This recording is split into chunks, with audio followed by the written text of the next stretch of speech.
Edition of the Art Lewis Show. Later on, after the 10 o'clock news, we're going to learn about Girl Scout cookies this year.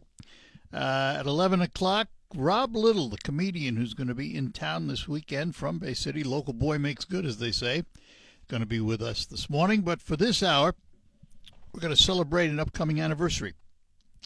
175 of them at St. Michael's Church in Richville.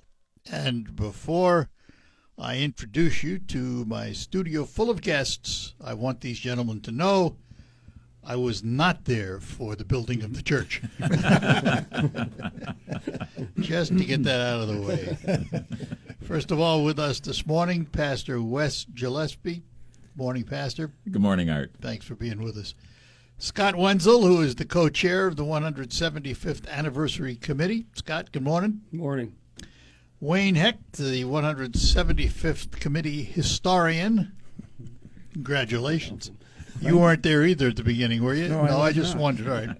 And Charlie's work, he's on the 175th Committee, and he is a church elder. Thank you, Art. Even though you're an elder, you weren't there either. Yeah, I know. No. Glad to be here, Art. So, St. Michael's is in Richville, 175 years. Do we know the founding history of it? Do we have all of that information? Yes, we do. This stems from the effort by a pastor in a small community in Middle Franconia in Bavaria, Germany, by the name of Wilhelm Leahy. He had the vision of sending families to live among the natives and show by their example what it meant to be a Christian, to know the love of Jesus. And in 1845, the first 15 individuals came to Frankenmuth. And in short order, we had 3 other communities that were founded, Frankentrost, Frankenlust, and our Richville now. The odd man out, Richville. What, no Franken? we were first. No Frankenville? Frankenhilf. So why Hilf? The meaning of these 4 communities is courage, comfort. Frankenlust is joy. But Richville was help. Frankenhilf, help of the Franconians. Well, so there was a Franken in front of it originally. There was. Mm-hmm. So let me, before we get too far along here, why this area? I mean, the United States is huge. They send people over here. Of course, it wasn't as big then, but it was a big country. How do they end up where they are now in Frankenmuth and Richville and Frankentrost and all that? Well, initially, when German people emigrated to the States, they were settling far and wide. They had no established churches or pastors to serve them. There were circuit riders at the time, and letters were received in Germany asking for help.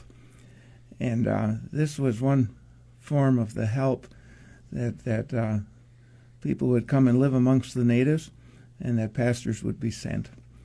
And there was great poverty in Franconia, and they had a marriage requirement. In order to get a marriage license, a person had to have a trade or a farm or a degree of wealth, and people were not able to get a marriage license. And so Frankenhilf, Franconian help, was conceived as a place for people to come that literally had no way to get started in life. Go ahead. No, I was just going to say one part of the context of this is you think back to the mid-1800s, Indiana, Ohio, Michigan, that was the western frontier. Yeah. And the Pastor Leah back in Germany, I believe they purchased tracts of land in Michigan because land was readily available, and they were trying to get people to settle into that part of the country, and then gradually expanded westward from there. Just out of curiosity, how did we get from Frankenhilf to Richville? Well, the story goes that the post office said, listen, we've got 4 communities that start with the prefix Franken or Franken. We're getting the mail mixed up. Somebody's got to change their name. And incidentally, I had an opportunity to share this story with our governor a couple of years ago. And these people looked around and they said, well, we're not a place of need. We cleared land. We found good soil. After the first people came and asked on what should we live, the tree bark, because all there was wilderness and swamp and water holes. They found good soil and they prospered. They were able to build houses and churches. So they called their surroundings Richville. That's how that happened. That's how that happened. And when was the church established in all of this? In Right away? 1851. So, because one of the first things they did was establish a church when they got anywhere, wasn't it? It was in a log cabin, Wayne. Yes, it was. And then there were so few people there, and not all of those that were intended to come here made it in the first place. They stopped at Monroe, south of Detroit, and didn't continue the trip. And they realized that they didn't have enough people here to support a pastor. So I believe it was 2 years later, finally, when the church was actually established. And 175 years later, here we sit. So let me ask you, Pastor. Yeah. If you were on the pulpit in the mid-1800s and you're on the pulpit today, how different would your sermon be? Well, we've always said that God's word does not change. Jesus Christ is the same yesterday, today, and forever. It would be different in that, of course, different context. I mean, the way people lived back then versus how we live now. Mostly agricultural, and now our membership is made up of people in different trades, professions, working at Frankenmuth Insurance or Bronner's or that sort of thing. And, of course, how much society has changed in 175 years with, so the Industrial Revolution, the invention of the automobile, radio communications, the Internet, and all those things. So life would be different in that respect, but the message of the gospel would be the same. You would obviously put it in different terms or context, though. We'll come back to that because I have questions. That too, Art. A lot of the people, the earlier settlers, they depended quite a bit more on each other to survive. Oh, absolutely. That's where it seems like there's quite a bit of difference than nowadays. Well, we depend on each other still, but different ways. Right? Yeah. It's just a different time. So let's just touch on, and we'll get deeper into it later, but touch on how you're celebrating the 175th. Well, right now, we started doing this in late January. We brought in Lutheran Church Missouri Synod President David Davis. He's the head of about 350 churches in the Michigan district. And he spoke to our congregation. And then we had a son of our congregation come back, and he turned 100 on January 21st, Elmer Schieffer. And he spoke a few words after services. I was able to talk a little bit about that. And we have guest pastors coming throughout the 175th year. I got one more to fill. What I'm trying to do is incorporate all the four Frunkens, actually. So I got Frankenlust, I got a pastor coming from there, Dennis Mateus. Pastor Laced from Frankentrost is doing a German service for us. Pastor Hoseman's coming Pastor Hoseman, Pastor Brandt is coming in. He just did that. He just preached. We'll have Pastor Brad Hubbard will also be here at the end of the year. St. Lawrence pastors. Then we have Sons of the Congregation again. Bruce Kishnick, pastor. Steve Hess, also a pastor. And we got a couple young ones coming too. Andrew Howe. Jim Howstar, the West president, that's his son. He preaches in Georgia now, Mount Calvary. And then Aaron Sheehan in Grace Lutheran Church. He's also an area from Frankentrost too. So that's kind of every month we're doing that theme for that. Jewish kid from the Bronx has no chance. You're always welcome inside our doors. That's right. We're going to take a break, come back with our guests, talking more about the 175th anniversary of St. Michael's Church in Richville. We're proud to make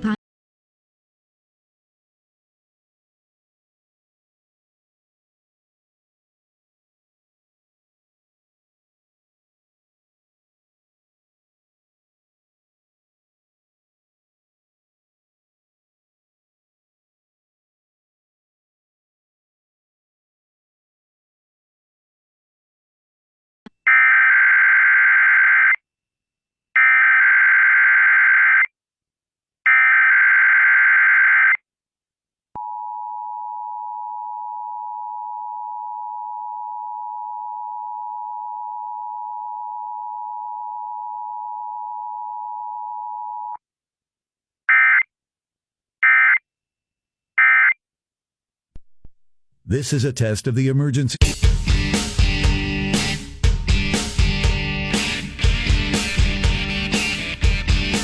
Hi, we're back with you in studio with me.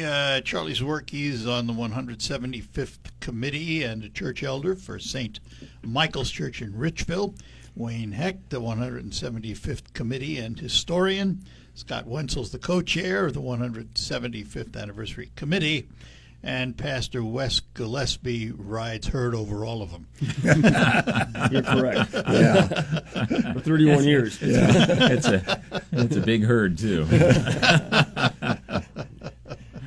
So what kinds of events are planned during the year to celebrate this Well, anniversary? every month we have something going on right now as well. But the big days are going to be our Passion Drama.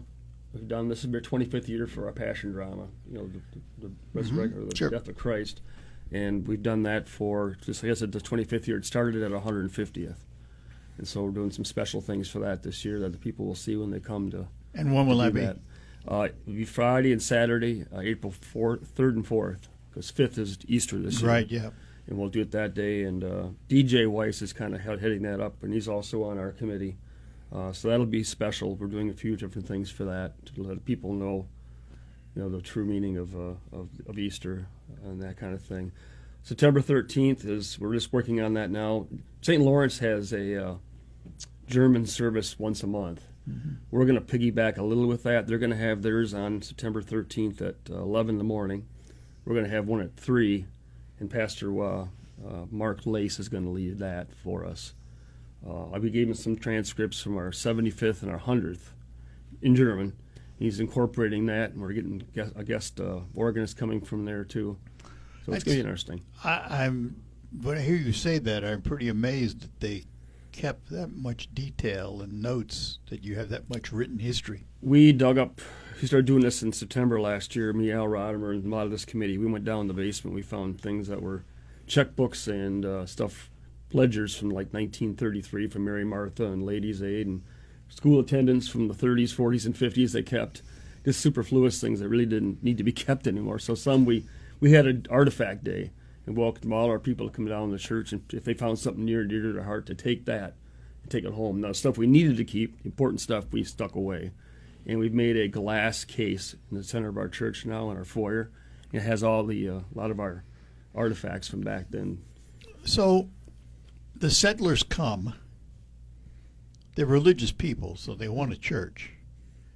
They started out in what, a barn or a log cabin like this. A log cabin. Yeah. So at what point they build the church? 1853, Art, was the first church. I think there was First, how many are there in? 3. Because Growth. Yeah, the first one was a log cabin church, and there's a marker in our cemetery where that was. And they used that for probably, 15 years? And then in the 1860s, they built the second church, the old traditional white frame with the high steeple building. That served the congregation for close to 100 years. And then the current building we're in, it was dedicated in 1971. So this is our third building in 175 years. But that's fairly recent for a church, isn't it? Yeah. When you think about it. And you mentioned about the history. It's, as a pastor coming in, it's been remarkable that we have a very well-documented history. There was a man named Ludwig Bernreiter, I believe, who at the 100th anniversary, I believe, wrote an extensive history of the church, the school. We had different satellite schools in the early days, different buildings, things that happened. And there's also another book called Church Bells in the Forest that really traces the history of when the early Lutheran settlers came to the Saginaw Valley back in the 1800s, as we mentioned earlier, with Frankentrost and Frankenmuth and so forth. And that settling in is why we have so many Lutheran churches in this region, isn't it? Yeah, it's they remarkable. They brought it with them. Yeah, it's remarkable. I think if you grew up here, you may not realize how unique and blessed it is. Where I grew up in Iowa, there were no Lutheran schools within 100 miles because most of the churches were smaller, and there weren't a lot of Lutheran churches. We had lots of Catholics, Methodists, Presbyterians, and so forth, which is all good and wonderful. But a lot of Lutherans, German Lutherans, came to this area, and we still have that heritage. Yeah, not only do we have a lot of Lutheran churches, we got all the synods are here. Yeah, that's true. Wisconsin, ELCA. Missouri, ELCA. Mm-hmm. Yeah. Missouri probably the most dominant in this area, though, would you say? I would say so. Most of the ones that came over were Missouri Synod types. Yeah, they eventually formed into the Missouri Synod. The Missouri Synod was started in 1847 with only about a dozen churches. Mm-hmm. St. Lawrence was one of them, one of the original ones, and then we joined. And then gradually more and more did, especially as the decades passed, the late 1800s, early 1900s. I was asked quite a long time ago in a conversation with a Lutheran pastor about Judaism and what did I think the similarities were. And I said, well, the similarities are in the synods because you have a conservative Wisconsin synod. We have conservative Judaism. We have actually Orthodox Judaism, which fits the Wisconsin model. Conservative Judaism fits the Missouri Synod model. And Reform Judaism fits the LAC model. A similar pattern. A lot of denominations other than that, are like you can't live without our Old Testament. And that was where exactly. That's true. I did some research too with Pastor Davis's help, and there's like 350 active congregations now in Michigan, and there's only like 14 or 15 that have had 175 years or more, and we got 4 right in our backyard, in the whole state of Michigan. So there's not many. Well, that's because all the settlers came around the same period of time. Yeah. Mm-hmm. But they were in different regions, different areas, and have different churches. Yes. Yeah. Which is pretty amazing when you think about it. Mm-hmm. That's pretty interesting history that you don't often hear. As a matter of fact, the only time you ever hear it is when a church like yours celebrates an anniversary. Otherwise, we never hear these histories. Mm-hmm. Very rare. And the fact that there were these 4 communities and quite a few people, there was the sense that in the case of the first constitution for our St. Michael's Church, it actually stated, we are and will always remain German. And that has piqued my interest for all the foresight that these people had at the time, that they couldn't foresee the turn that this country would make to become a totally English-based country. But in these environs here and the transportation modes being the way they were at the time, the people could go within 4 communities, they could find a mate, and the families could grow, and their church belief system was the same, and their language was the same. And the majority of these people who emigrated came from Middle Franconia, the northern part of Bavaria. Mm-hmm. They actually emigrated from the Kingdom of Bavaria. Germany was not yet united at the time. Mm-hmm. And it's for that reason that dialect has existed to all this time, to the point of even celebrating a dialect evening yearly in Frankenmuth to prevent this from totally dying out. And as said here, that's a unique situation that a language could persist that long. I have visited in Franconia. I'm a 5th-generation American.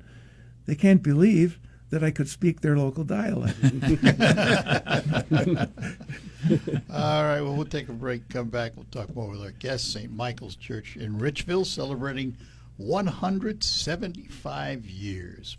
It's natural to have questions.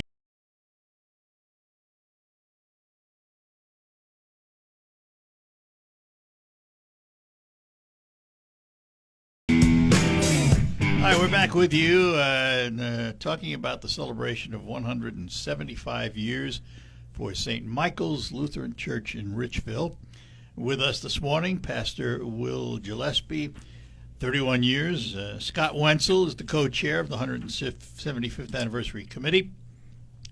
Wayne Hecht, 175th Committee and historian, and Charlie Zwerk, who is the 175th Committee member and church elder. So, Pastor, we're going to take time out from our 175th celebration. This is not a pointed question to Lutheranism. This is more general in terms of our religious beliefs in this country today. Poll after poll shows us, as Americans, pulling away from the organized church and, more frightfully, pulling away from God. What do you see in your church, and how do we stem this tide in this country? Because it doesn't bode well for the nation to move away from our founding beliefs, if you will. That is an excellent question. You guys can all, just talk amongst yourselves. They'll take a coffee break or something. Yeah. No, it's something that we've seen in our country going back quite a few decades, drifting away from the church. And as you said, confessing faith in God, it is an unfortunate thing because I think people don't always realize that a lot of our ethics are grounded in what you would call the Judeo-Christian values and that sort of thing. It is troubling. I don't see that so much in our area and in our congregation, but St. Michael's, this is going on from coast to coast for decades now. Church attendance is dropping among Catholics, Methodists, Presbyterians, Baptists, et cetera, et cetera. There's only a few churches that are growing. And sadly, our church attendance is not what it was 30, 40 years ago. For whatever reason, and you could say secularism, or people have so many other distractions that they're involved in, soccer games scheduled for Sunday morning, all those things, people are drifting away from the church. If I knew what the answer was, we could solve the problem. But that's too bad, because I was just going to ask you what the answer is. And here's how I framed that question. In the entertainment world, you want a bigger audience. You figure out a way to entertain better. Mm-hmm. In the church world, you're stuck with one thing. And when I say stuck, I mean it in a positive way. Your message isn't going to change. Yep. How you present that message is a whole nother story. And when you look at some of the churches that have shown growth, down the road here we have Hopevale, for example. Mm-hmm. Huge church that fills up. What do you need to do to put people in the pews? That is something we've talked about for quite a few decades. In fact, in the Lutheran Church Missouri Synod, we have a word for it. It's been called worship wars and disagreements about how should we present the gospel. One thing we've learned is that you can't simply copy what some other church is doing in Santa Barbara or wherever, and then change and then implement that, because it doesn't always appeal to people. It's a good question, though, as to why some churches will grow very quickly. Others struggle to keep their attendance going. And I'm sure you remember the Crystal Cathedral. Oh, absolutely. Back in California. That was the place to be for so many decades. It's now closed. The building was sold to somebody else. Yep. It's kind of the pattern of history, I think. And that pastor was a superstar. Yeah, he was. He was all over television. He was everywhere. Yeah, it's kind of the ebb and flow of history, I guess you'd say. We hope that at some point there will be more of a revival of the Christian faith, a new reformation, whatever you want to call it, because we've seen this throughout history. I mean, if you look at the Great Awakening back in the 1700s and the Second Great Awakening, where there was a renewed interest in Christianity, perhaps that will at some point take place. How big is your congregation now? Around 1,250 baptized members. You have substantial. Yeah, it is, and it's a big church in a largely rural area, which makes it kind of an anomaly. You beat me to the punch. Yeah, yeah. Because most, where I grew up, other places in the state of Michigan and the Midwest especially, you'll have small communities with small churches. But we're we're different, zebra of a different stripe, I guess you'd say. So. And has the role of a pastor changed much? Not really. I mean, it's so much of it involves leading worship, teaching Bible classes, visiting the elderly, the sick, and the shut-ins, nursing homes. That's why they're here today, visiting the elderly. Here I am.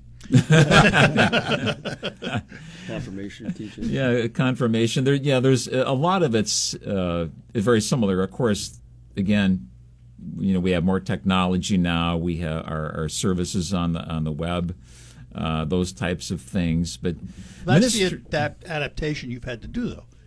I mean, you've had to do what everybody else is doing. Do you stream your services? Yes, we do. Okay. Yeah, we do. And there's an upside to that in that you get more exposure. At the same time, it's one of those downside. You can't pass the plate through the screen. Exactly. Yeah. Exactly. And we want to remind people that we put this out there for folks to see our worship service and hear the message of the gospel. But at the same time, there's nothing like being there. I mean, it's we need the folks to be there in God's house to receive the Lord's Supper and the fellowship. Yeah. All right, we're going to take a break, come back, and then we'll invite the other three to join in again. Come back in the studio. We'll be back in a moment. Let me take a moment to talk about Quick Lane Freeland, where they have bays for all of your routine service for your automobile, no matter what it is, oil changes all the way up to tires. And they sell all their tires at just $5 over cost. And there is a difference, even though, winter is waning. It's going to come back with a vengeance, probably. There is a difference between winter tires and all-season tires, and I've asked John from Quick Lane Freeland to tell us about it. Hello, Art. Yes, winter tires are made with a pliable rubber compound that includes silica to stay flexible and maintain grip in freezing temperatures. Unlike harder all-season tires, which stiffen and lose traction in the cold, this flexible compound allows the tire to better conform to the road surface, providing superior grip and traction on snow and ice to keep you safe. Which is the purpose of good tires, to keep you safe. Thank you, John. Stop in to Quick Lane Freeland for all your routine maintenance and tires at just $5 over cost. While you're there, take a look at all the Ford products on the McDonald Ford lot, because Quick Lane Freeland is part of the McDonald Ford property. McDonald Ford, Quick Lane Freeland, two names standing ready to help you with all your automotive needs in 2026. For 60 years,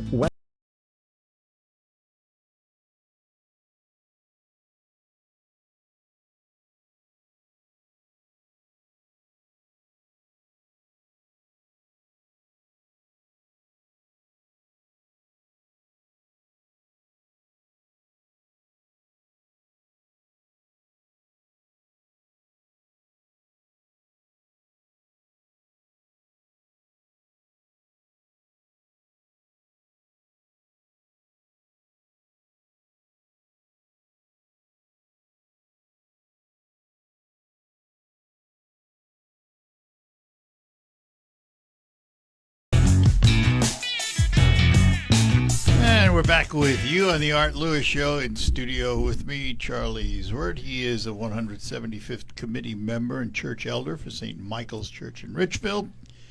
Wayne Hecht, 175th committee member and historian.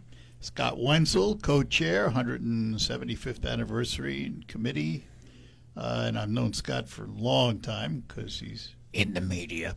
And also with us, Pastor Will Gillespie is 31 years and at the church, and glad to have them all here as they celebrate 175 years. First of all, is there a website the public can go to learn more about it? Yes, stmichaelsrichfield.org. stmichaelsrichfield.org. Yeah, I believe that's what it was. Yeah, Yep. yeah, and it's St. Michael's Richfield, just the abbreviation of St. I just have it on my Yep. So let's talk